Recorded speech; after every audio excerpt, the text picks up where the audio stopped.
Every decision that you make has consequences. Are you making yourself better? Or are you making yourself worse? Are you moving forward or are you moving back? Are you making progress or are you stagnating? Every little decision you make counts. Most people go through life avoiding pain. And when you go through life like that, something in you dies.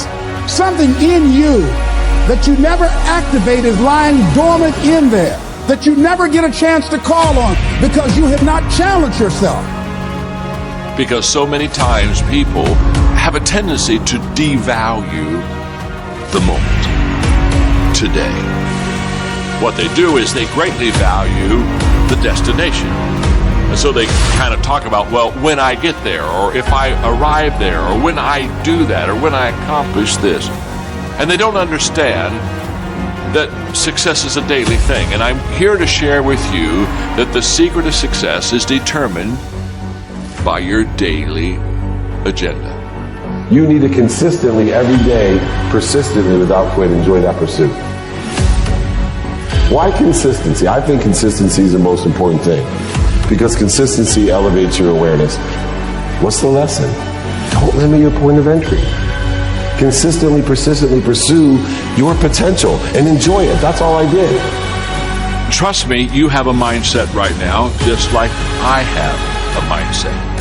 It's how we view life. I know people with a negative mindset, which basically they view everything in a negative way. I know people with a positive mindset, which means they view everything in a positive way. People with an abundance mindset, a scarcity mindset. It's a way of thinking. The question is, how did we get there? How did we get that mindset? Through practice and habits. You see, the things I do today determines the habits I have tomorrow, which determines the mindset that I have for life. So go back to what you do daily and ask yourself, what kind of a mindset am I developing today? A new discipline immediately alters your life direction.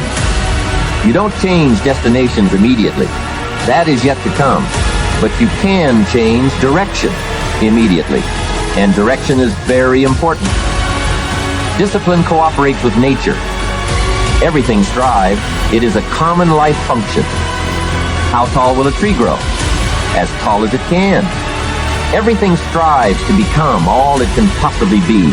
And that striving to become is what discipline is all about. You are the leader of your life. Choose the hard path. The path of responsibility, hard work, and sacrifice. The path of discipline, humility, and ownership that ultimately leads to freedom. Make discipline part of your daily life, and your daily life will get better. Disciplining ourselves to fulfill our natural potential to become all that we can be. And finally, discipline attracts opportunity. Opportunity is always looking for ambition and skill in action. Discipline taps the unlimited power of commitment. The human will in action, driven by inspiration, enticed by desire, tempered by reason, guided by intelligence, can bring you to that high and lofty place called the good life. Now you know the master key to riches is self-discipline. And what we have found is that the most successful people have come to that conclusion as well, is that self-discipline is the master key to success. So for you to write down your goals and make a plan and set priorities and start with your most important task takes tremendous self-discipline. If you haven't done it up to now, it's so hard. But Goethe said everything is hard before it's easy. And everything at the beginning is difficult, but later it becomes easy and automatic. You have to force yourself to discipline yourself at the beginning, but after that, it becomes easier and easier, and you actually feel happy. Now here's the most wonderful thing. When you discipline yourself to start and complete a task or a part of a task, you feel like an athlete. So here's my question. If an athlete runs in a race and comes in first, what do they call this person? the winner. Exactly. I've studied this hundreds, thousands of hours. What it says is that when you win, when you come in as the winner, your body releases endorphins, which are called nature's happy drug, they make you happy, and dopamine, which is a form of energy that you get from a positive experience. So when you complete a task, your body releases these drugs and you feel happy. So they call it, the psychologists call it nature's happy drug. If you want to be happy, just start and complete a task. And you get a zip. Wow. Wow. You feel happy. So I organize my life. So I organize my tasks, and then my wife, Barbara, will come in and say, we're going to have dinner in 10 minutes. So I say, okay, 10 minutes. Let's see, what have I got here that will take 10 minutes? I can do this in 10 minutes. So I'll always end my day with a completed task. It's a real simple thing, and I've done it. I tick it off, complete, down, and I'm happy. And I walk out and I'm smiling. When you make a person feel like a winner, you feel happy. When you discipline yourself to complete a task, you give yourself a buzz.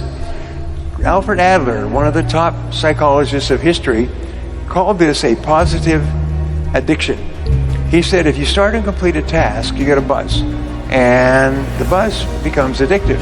You start thinking, no, I want that buzz again. But the buzz is a positive addiction in that it makes you happy when you do it. So every time you start and complete a task, you feel like a winner. And when you feel like a winner, you want to do it again and have that winning feeling. If you want to raise happy, healthy, self-confident children, one of my programs, 21 Great Ways to Raise Happy, Healthy, Self-Confident Children, one of my 21s, is what you do is you make your children feel like winners all the time. If you're happily married, make sure that your spouse feels like a winner all the time. How do they feel like a winner? Is when you praise them, or compliment them, thank them for what they did, acknowledge their success, whatever it happens to be, make them feel like a winner. Because every single time you start and complete something, and it's acknowledged, the person feels like a winner. Do you know that the greatest speed records, Olympic records, are always broken in front of the biggest crowds? Interesting point. The biggest crowds. You get 10,000 people, you get a record. You get 50,000 people, wow. 100,000 people, they break all the world records. Because the greater the amount of praise and that you get from winning a race or potential winning a race, the faster people run. When I was in high school, I must have been maybe 16 or 17 years old. And I went rock climbing in El Dorado Canyon, near where I grew up in Boulder. I'd been climbing about 3 or 4 years, and I went to do a climb called T2. Now at the time, T2 was a relatively difficult climb. And I went at it with a kind of an arrogant lack of preparation. And I hadn't prepared for being able to do certain kinds of finger cracks. I figured I'll figure it out when I get there. And I also didn't pause, and this is that thing about boldness and discipline, I didn't pause to really double check all my systems. Okay, so I'm on the 4th pitch. I'm about 400 feet above the ground. I'm going across this slanting crack system that I started to have trouble with. My forearms started to engorge with blood and lactic acid, which means at some point, even if you're on a big hold, your hands are going to melt off. Okay. And I'm about to fall. I'm 400 feet above the ground. But it should be okay because there's protection. I'm tied into the rope. I may take a fall, but I'll get caught. For some reason, and to this day I still don't know why, my brain triggered that I should look at my knot. And I looked down at my knot. My knot had come untied. I had made the mistake of never really thinking about the best knot for certain types of situations, and I tied him with what's a bowline. Now, the advantage of a bowline is it's easy to untie, right? The disadvantage of a bowline is it's easy to untie. It had come untied as I kept moving across, and it is just hanging in my harness. I'm seconds away from falling. Only now I will die. I will die if I fall off. My forearms are melting. And the knot had come untied. And so I called down to my partner. I said, my knot came untied. What's he going to do? He can't do anything. He'll just watch me fall to my death. And there was an old fixed piton in the rock that we put there from the first descent, an old soft iron piton. And I looked at it, and I probably had 15, 20 seconds before my hands would unwrap, if that, maybe 10. I took a runner, and I clipped it into the piton. I clipped the piton into my that runner into my harness, and just went, please hold. And I let go. And it held. I put in a backup. I grabbed the knot, retied it, went to the ledge. It didn't convulse. I was very calm at that moment. When I got to the ledge, I went into convulsive shaking. I was sick to my stomach for days because of the whatever happens chemically. What I learned from that is two things. The first is that when you're in an unforgiving world, when gravity is unforgiving, it doesn't care. It never takes a day off, ever. And if you make one mistake, it can kill you if it's the wrong kind of mistake. And what I learned is that sense of, yeah, I want to do adventurous things. I want to climb rocks. I want to be in Yosemite. I want to do things that get my adrenaline going.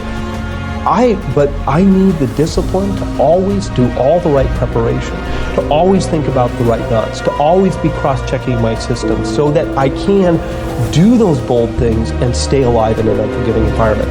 And as you and I spoke about earlier today, I think that's the rest. I think we're all heading into an unforgiving environment where we're going to have to be both bold and disciplined. The second thing I learned, what if that piton had not been there? We might not be here together. It was just by chance that that piton was right there. And what you realize when you rewind the tape of your own life is that there are these crucial moments where if the luck had gone the other way, you might have gotten killed. And so what you have to do is to always be putting those extra disciplines in place, because I was lucky to live.